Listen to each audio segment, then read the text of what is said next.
All right, ladies and gentlemen, we are back and ready to roll as we're finally down to the top two teams, Murlocs Inc. and Barrel Boys. Bring us all the Barrel Boys spam that you can as, into the finals. Game one of the best of three. Finally into a best of three, the meat and potatoes of everything. But both these teams actually in ESL majors. They have fought definitely a few times here in the ESL Go4 Cups. And now we are started the draft. And my goodness, we're not going to Cursed Hollow. I am actually really happy that we're finally seeing another map, but we're going to Sky Temple, guys. So let's get this draft rolling. On your left-hand side will be the Murlocs Inc. Barrel Boys to represent the red today. And first pick material is going to go the way of the barrels. So that means we start off on the red side. Barrel Boys on the red means Nazebo is going to actually be their ban, and to be followed by a Sergeant Hammer. Neither specialist actually going to be played today, which again is super, well, not only good, but like it brings a lot more variety. We've been seeing so many Protect the Hammer comps, Protect the Nazebo comps here on the NI side of things. So not seeing these, especially on such a big map like this with, the temples with the boss, like there's a lot of great potential for these specialists, but neither team wants to deal with it. So I'm not entirely too sure which way we're going to go. Barrel Boys just did have a fantastic Illidan game, and before that they had a fantastic Sergeant Hammer. This round, well, they're likely to be setting up for the Illidan because they just picked themselves up a Rhaegar. Rhaegar making it through the ban, sometimes that just doesn't happen, but it did today. So, Barrel Boys, they're going to get themselves that Rhaegar, which means Murlocs, they can likely guess it's going to be an Illidan comp. They can take away the Uther, the Malfurion, or indeed they could actually take away the Illidan itself. I haven't really seen Murlocs in action in a while, so I'm not entirely too sure what kind of strats are going to favor, and unfortunately I didn't really get to see some of the other games that they were running a bit earlier, but they are actually going to take Illidan away from that Rhaegar, and they're also going to put it with a Tassadar. So very likely then Barrel Boys, if they don't want to deal with the big frontline divey comps, it's going to be an ETC. And Barrel Boys has actually a really good chance here as well to pick up the Vala. So if they pick up the Vala, that means that Murlocs won't have that back line, and really that's like the big DPS. That's the big ranged damage that we kind of still use here on the NI side of things. If it's not a specialist, it's Vala, and if it's not either of those, it's a rare occurrence. I mean, sometimes we see Tyrandas, sometimes we see Tychuses, but they really have fallen off on this side of the pond, so c'est la vie. Barrel Boys are actually dipping into their pool time, but I suspect it's either going to be an ETC Vala, or they're going to take away the Uther right here, an Uther Vala. But nope, there's the battle counts. They say that we're not going to give that up willingly, and resets their timer a little bit, so there's a bit more time here to think. But if it's not going to be an Uther right here, you can really just expect Murlocs to be picking that up. And it's kind of damned if you do, damned if you don't. If you take the Uther, then Murlocs is likely to take the Vala. If you take the Vala, Murlocs are likely to take the Uther. So which one do you not want to deal with? If you do take away the Uther, then Murlocs won't actually have a cleanse, or they'll have to go into a Brightwing, for example, for that cleanse. But it is actually going to be the Vala, so we are setting up for that back line. Murlocs, very likely, I want to say on Sky Temple, especially against an ETC. Stitches would actually work out well here. Mirrodin would work out well as well. I mean, I don't really think we have too much to worry about in terms of our back-end damage here from the Murlocs. So if they pick up an Uther here and their tank, if it's not an Uther, I'd be surprised. If they actually favor Malfurion over the Uther, being that cleanse is just so good, I'd be very surprised. But all right, wow, there you go. It's going to be the Malfurion, and believe it or not, somebody I've been trying to call all day, but I just never really saw it.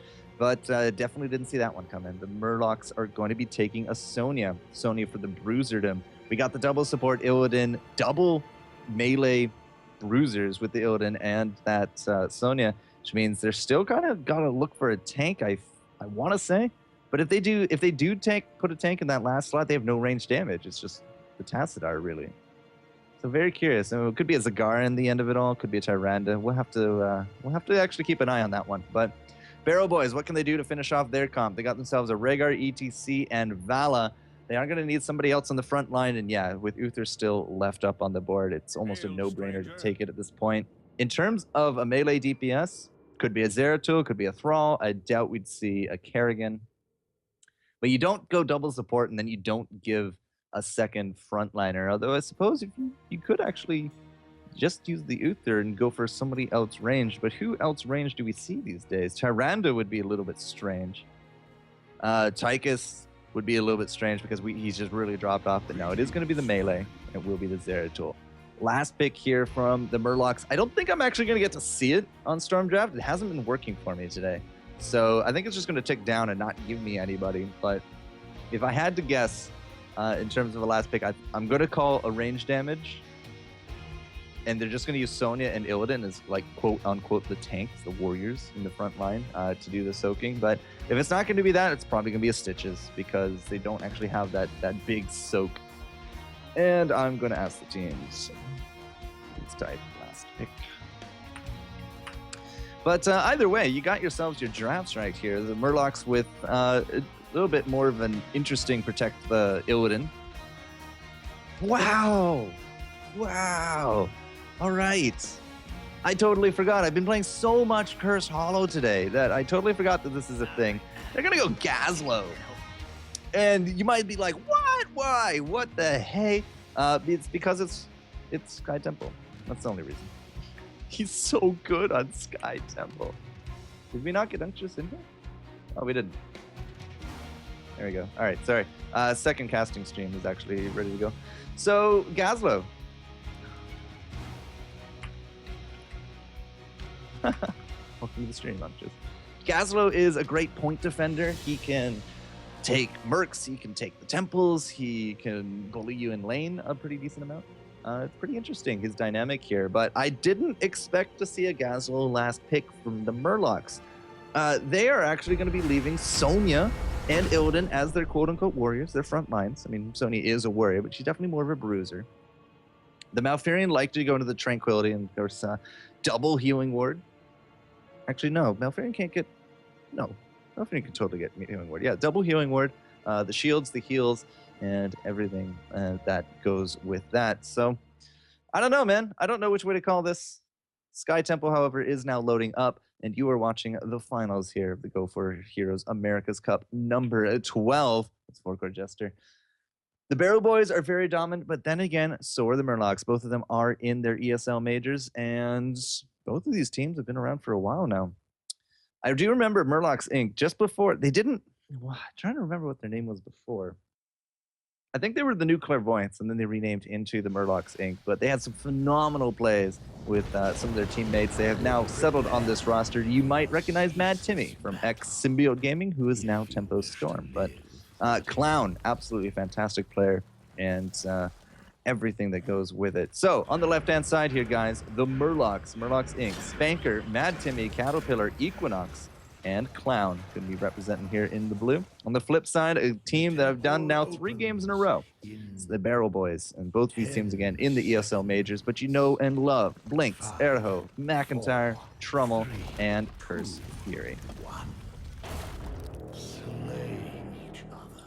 They're off to the races. It's going to be a little bit of a race there to the Watchtower. Level 1 talents, it's Shot of Fury. Now, if you don't know a little bit about the Sonya mechanics these days, they really did kind of change the way that her Fury is generated, and they doubled this talent. Shot of Fury used to give 25 Fury, now it gives 50. It's absolutely fantastic, and it's a great, just big DPS boost, because as long as you have Fury, you can just keep casting your abilities. That's kind of how that works with Sonya. Not really a mana or time requirement. The Whirlwind, of course, does have a little bit of a time requirement, but looks like it's going to be an attempted kill up top. I don't know. McIntyre is going to get some damage here by Equinox. Caterpillar's just thinking about it, but he has a blink, so it's going to be really hard to kind of grab that kill. The party lane is now mid, though, from the Barrels. They're going to be trying to keep an eye here on Spanker, and it's going to be the wet noodles into the bottom lane. You know, Clown and Fury, very curious to see if they can actually kill each other or even do damage to each other in that bottom lane. Equinox and Cattle, they're keeping Cattle off the map. So right now the Barrels, they don't know where Caterpillar is. They know he's not creeping because there's no creeps on the map, but he's kind of just roaming back and forth between top and mid. He's thinking about now ganking out into the mid. He's going to land some damage there on top of Erho, but overall, a very underwhelming kind of performance. Clown and Fury, they are going to abandon this bottom lane. Looks like a little bit of an experienced lead was achieved just for a moment there from the Murlocs. But either way, both teams level 3. That's Science Fusion. You got all the various conjures and regeneration oils that everybody likes. Here comes a big laser, though, from Spanker. He's been putting down the turrets. They're looking for a lot of flak. Both these teams are basically just bouncing off each other. A lot of damage going back and forth, but nobody really into the kill zone quite yet. Mad Timmy is not looking so hot, and neither is Spanker. He's actually taking quite a few pot shots, but everybody is sponsored. Everybody's here. Everybody is just filtering into this bottom temple, and it looks like the barrels were just a little bit too hard to kill, at least at this stage of the game. But either way, we're just going to take a quick breather, and here comes the Murlocs full force, going right into it now. A few shots have been expended from that, but it's going to be enough. Curse Fury gets locked up with those roots. Cannot go anywhere. It's going to be the first blood. It's beef for dinner, guys. Equinox kind of just jumps in a little bit too far forward there on top of that Illidan, and now, we did trade out that kill 1-for-1. Blink's pretty healthy, but no, not with that spin to win going on. There will be a spin for a kill. They're actually just going to turn right back around there with that spear on top of McIntyre, but Trummel's the one actually to take him home for the kill. And going back and forth, the shots are still going down. Absolutely nobody's gone up to the top shrine. It is just this blood blast to blink forward. McIntyre, he gets himself that Gaslow. And there goes Clown with that dimensional shift. Finally, we're going to be paying attention to the top. Equinox making his way all the way up here, but he's not going to get there before Blinks. But Blinks just kind of pacing it out. Finally, all the shots there into the mid now going to be gone. And what kind of damage did it do? Took out one tower and almost the gate. Yeah, that was about it. Kind of even back and forth because it did actually take out the tower and the gate here. So both teams not really willing to give up these shots as it seems. So they're going to go right back here, all 10 into these top shrines. I've never seen such focus on one shrine before by either of these teams. But Caterpillar goes in with that spear. He's getting heals and shields for days. But there we go. He's finally going to be joining his barbarian brethren in wherever they go, Valhalla, whatever. And Blinks, he did juggle out a few of his hit points there. He keeps getting attacked here by these mercs, but that's not going to be enough to kill him. Good face melter on top of Mad Timmy. Puts him in a corner, and nobody puts Timmy in a corner. At least they shouldn't. Either way, he's down as well. 2 kills to 5. Barrel's coming out a little bit stronger on that one. They're getting more shots, clearly, because this top is still filtering out. They're about to get that Mega. The gate is down, and will this be pool? Almost pool. If one more hit actually had, would have been the pool. So everything looks like it's going to settle, and level 7 hype here for the Barrel Boys. They're going to be taking out some of these mercs there with their Gaslow. Again, fantastic merker, and you're going to be looking for him to power up a little bit on some of these later shrines. Anything to note? Block, Echo Pedal, Guitar Hero. Pretty standard stuff. Regen Master has now, I've been seeing this more and more in this Zeratul. From the Barrel Boys. Really likes that Regen Master. But now that they kind of buffed it to 4 base plus 4 every 3 orbs, that's a significant amount of hit points by the end of it all. Slowly, a lot of people are getting ran. They've already embraced the Conjurer's Pursuit. Now we're starting to see more and more Regeneration Master coming back and forth. All right, Gathering Power, First Aid. We got the Frost Shot, the multi-shot build coming out from the Vala. And healing totem, Farsight, Earth Shield. Very kind of standard stuff here for support Rhaegar. It's not going to be a fight Rhaegar. Be very surprised at level 13 if he took the fight dog talent of the Feral Lunge. Do not foresee that happening. All right, some people might be very curious about what Gazlo's going. Break it down. Scrap now causes abilities for 3 times cooldown reduction. Clockwork Steam Fists increases the duration of your rockets, every auto attack. And the engine gun, movement speed reduction. It's basically like a turret build, because he's also going to get turret range, I think, and then max turrets to 4, unless that's the same. Either way, it's going to be one of those for later on. Level 10 likely to be the Gravel Bomb. I doubt it would be a Robo Goblin, but both teams have been working their way on some of their bruisers. This top is now basically mirrored over here. And there we go. The next temple shrine is up. Level 10 has been achieved for the Barrels. They do got their ults ready to go, but it's a small window of opportunity.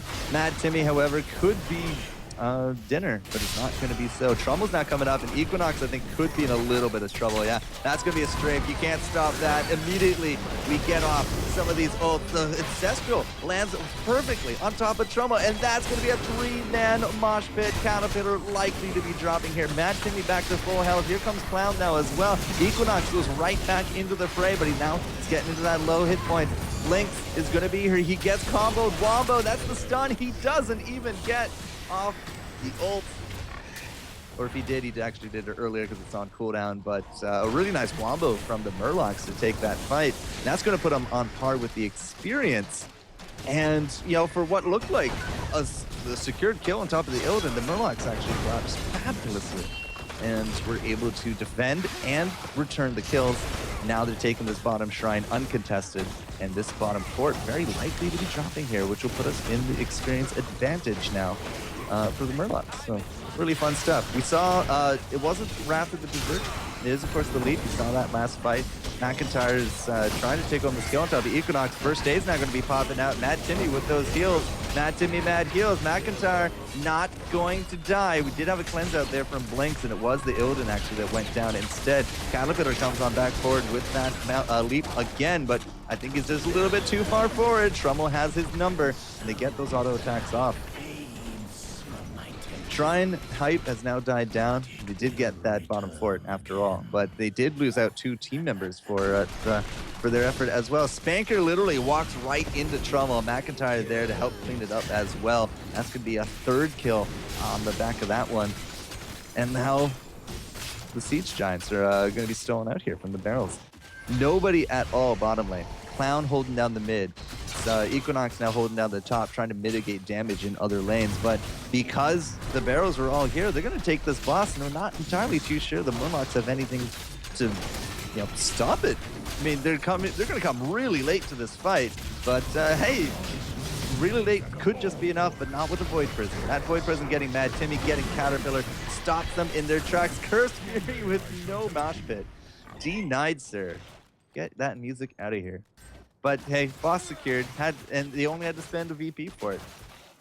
I mean, yeah, they missed the mosh pit, but at the same time, they didn't really need to do that. They were really looking for a kill there on top of Mad Timmy, but c'est la vie, they didn't get it. Either way, this guy is going to take out a grand total of 1 tower. Not exactly the deadliest boss you've ever seen, but it's only 9 minutes into the game.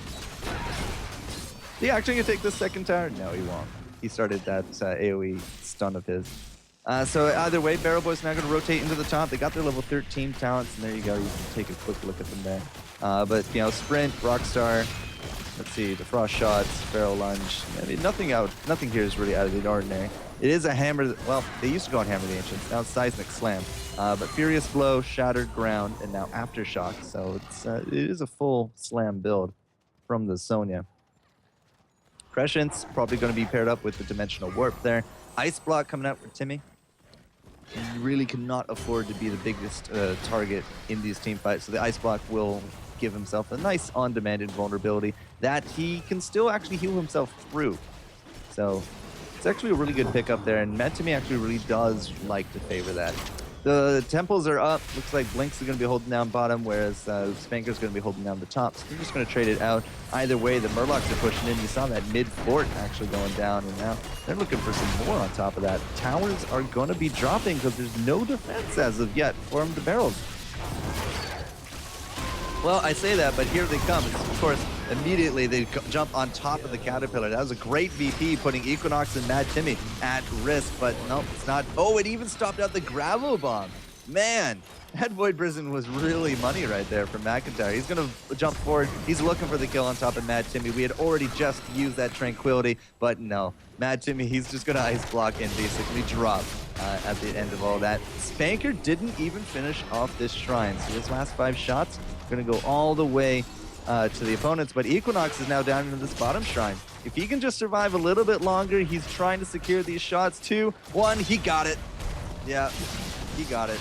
Blinks, you saw him sprinting in, but too little, too late. That is going to be the gate keep. The keep gate, nearly taken 1 tower. Overall, very even trading with the temples. And kills going back and forth. It is 10-3. The Barrels have definitely taken a lot more kills right now than the Murlocs. But, you know, despite all that, we're basically neck and neck with experience. Mostly because of this fort. That's really the big difference right now. We still have a fort on the deck here from the Murlocs. We don't have a fort at all for the Barrels.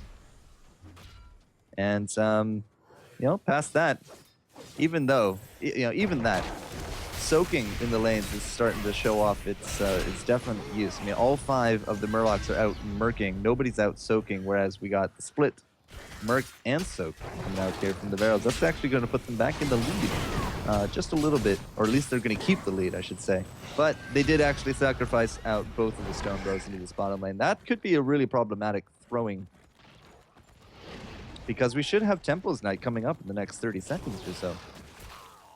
Now, on the flip side, the Murlocs are actually getting pushed in really hard in this top because the Bruisers are there, and so were most of the Barrels. But now it looks like both teams are going to polarize into either, well, I actually expected both of them to go defense, but McIntyre and crew, I mean, Clown, he's here. Tassar with that Oracle can actually spot out the McIntyre if they know where he's going.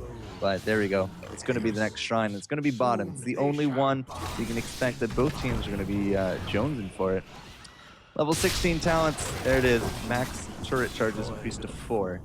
So 4 plus Gunk plus Clockwork Steam Fists. It's an interesting choice, the Clockwork. Never really seen that one before. Stone Skin, there's the Dimensional Warp, Tenacious Roots, Blood for Bloods. We do got the Earth Grasp Totem. It is actually a Feral Lunge. Wow, I didn't expect that from the Barrels. Oh. And double Imposing Presence. They went this last game as well. The Barrels are opting not to fight out for this bottom temple, so the Murlocs in defense kind of look a little bit out of position. Instead, they're going to opt to get some tower damage of their own here mid. And this fight is going to be 5-on-4 if Gazlo doesn't get his way up here. You can see Gazlo actually thinking about it. Yeah, okay. It's not going to be a fight. I'm a little curious. You know, the Barrel Boys, they got the numbers advantage, and they're pushing, and they're thinking about it, but they're not committing. And if they don't commit, they're just going to lose at this keep. Well, are they going to lose at the keep? That might be enough shots, actually, to take it down. It's going to be very close at any rate. So the Barrels, they push out and they prod a little bit. Now they're all kind of collapsing here on top of the Gazlo, who is hiding in the bush. Yeah, Trummel finds him. That's going to be the Gravel Bomb, but it's not going to be a kill because Spanker is now going to get body blocked out. Did throw out the bomb and the stun, but nothing really came out of it. Wow, the Barrels actually get the last 5 shots, so this keep will live, as it turns out. Mad Timmy is going to be the big target here. Once again, throws down the ice block, and now Malfurion is going to drop. More kills to the board here of the Barrel Boys, and you know, they might have lost out that temple, but they're definitely still holding this experience lead. It's about a half level overall, and because they got those kills, they go straight back for the boss. This boss is definitely going to hurt a heck of a lot more.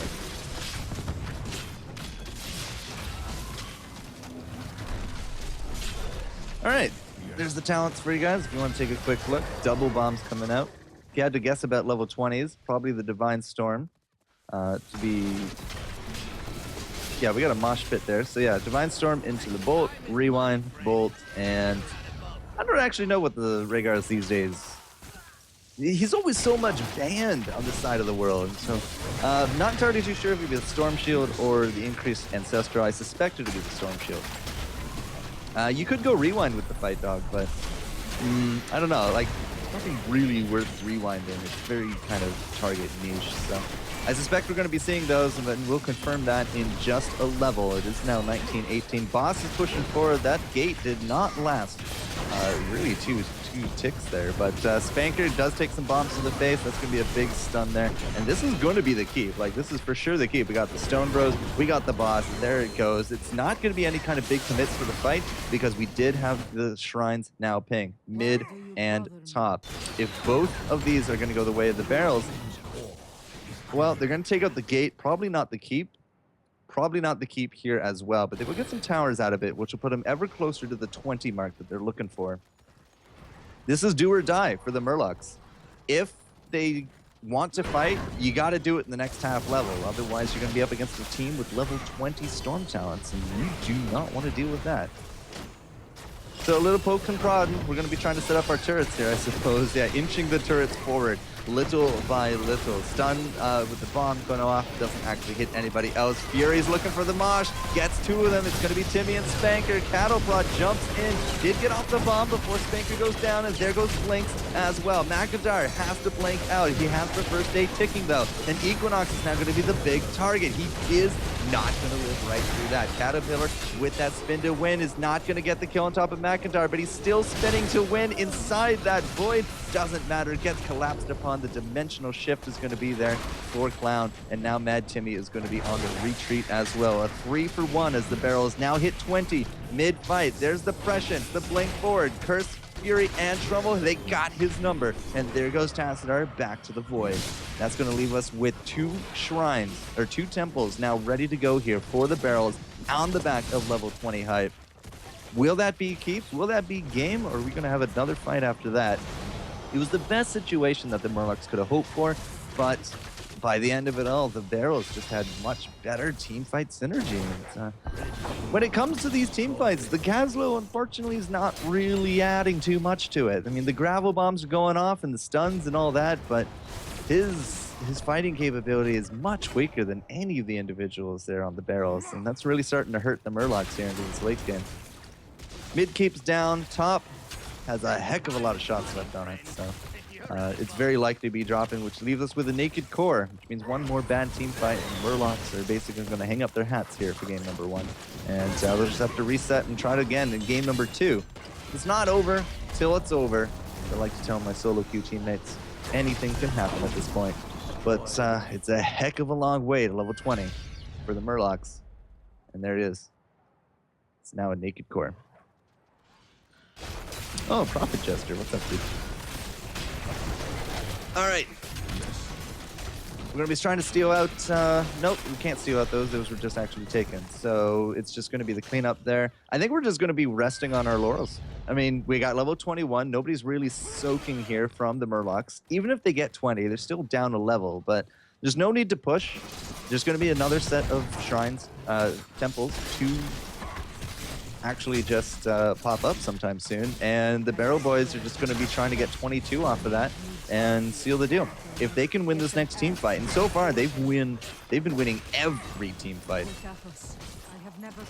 Because look at this, it's 16-4, 21-19. Like, this next team fight is basically going to be a game. If they can take it and they get themselves a shrine. In fact, all 3 shrines might be up.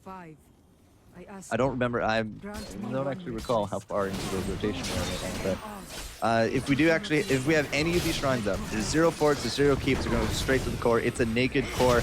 You know what, maybe, yeah, screw that, let's just team fight. Equinox is going to have to blink on out of that one. Void Prison going down, the strafe. Here comes now Equinox back into the fight. Mosh Pit does not go off for even a second. Sonya with the instant lead stops out Curse Fury. We got the healing ward down. Sonya, however, dead in the water, and now the Barrel Boys thinking maybe we gotta back off. They're gonna kite out this Equinox, and they get him. He's gonna be down. That's the 2 for a kill right there. Mad Timmy once again with the ice block goes down for the hat trick, and that is basically sealing the deal. 2 shrines up and 2 opponents left.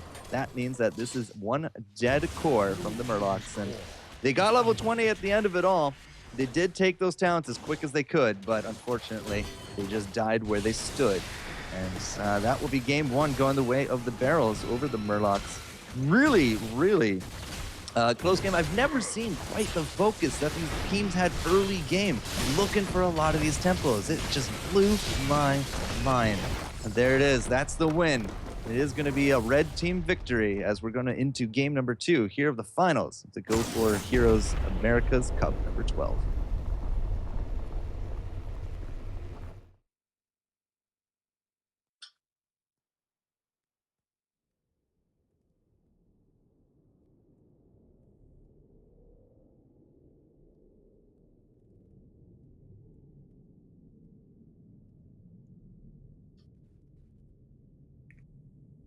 Oh, too many buttons to hit. Too many buttons to hit. I didn't even hit the victory button. There you go, guys. That's what I totally meant to show you. So sorry about that. Barrel Boys victory. They put themselves up 1-0 here in this best of 3. It was really good to not see Cursed Hollow. I've seen 4 in a row Cursed Hollow today, and going into the Sky Temple, I'm not entirely too sure who actually picked it, but the Murlocs with that last pick, Gazlo, seemed good in theory. Did not really perform. The bombs, not really that on point. The turrets were very much a null factor. There was just way too much AoE. They did not live. Valo with the multi-shot build, for example. ETC sliding in the Echo Petals, Zeratul, damage, the line of damage from Uther. Just too much to deal with it. I mean, Illidan, the double support for the Illidan was definitely on point. They definitely had, all the way up until the Gazlo last pick. I really think that they needed a ranged DPS. And Gazlo is just not it. The turrets don't count, and he's melee to boot. So, had they gone with Zagara, maybe a bit better, maybe a Tychus, although it's a little iffy these days on the NA side of things. C'est la vie. Either way, it's only game 1 of best of 3, which means that next match is going to be game 2, possible match point here for the Barrels. Who will prevail? What map are we going to? I don't know, but all I do know is that FourCourtJester will be there with game 2 in just a few, so hopefully you'll join me.